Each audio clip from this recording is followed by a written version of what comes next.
the skill we'll be doing today is transitioning a patient from supine into side lying. The reasons you may do this is for patient comfort or to reduce the risk of pressure ulcers. The patient will initially start out in a supine position. The proper alignment for this would be with their shoulders and hips in parallel, a pillow under their head and under their knees placed long way to reduce pressure on the heels. The first thing you'll want to do when repositioning the patient is get their consent to be moved.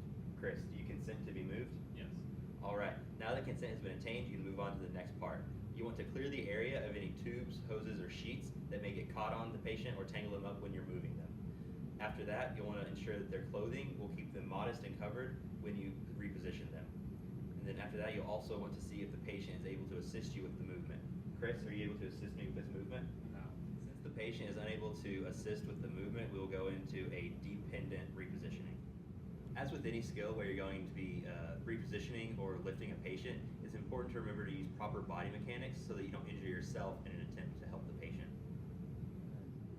When you're going to roll a patient, you need to determine which side you're going to roll them onto.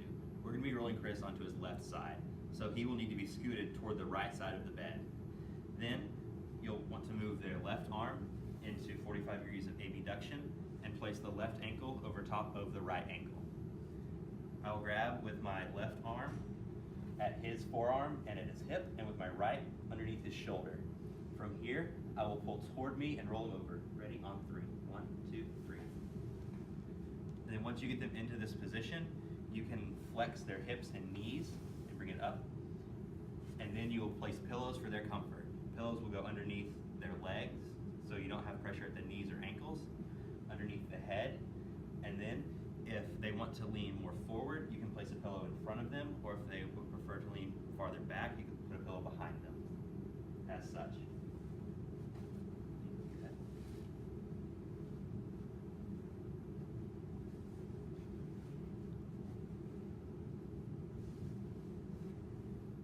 To transfer a patient from a sideline position into a supine position, you follow the same steps but in a reverse pattern.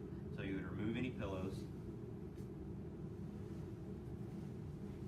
Okay. And then you would recross their ankles, put their arm back to their side, and you're going to lower them down. So it's in a pushing motion rather than a pulling. Ready? 3, 2,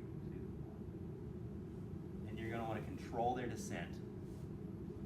And then you can reposition them into a proper supine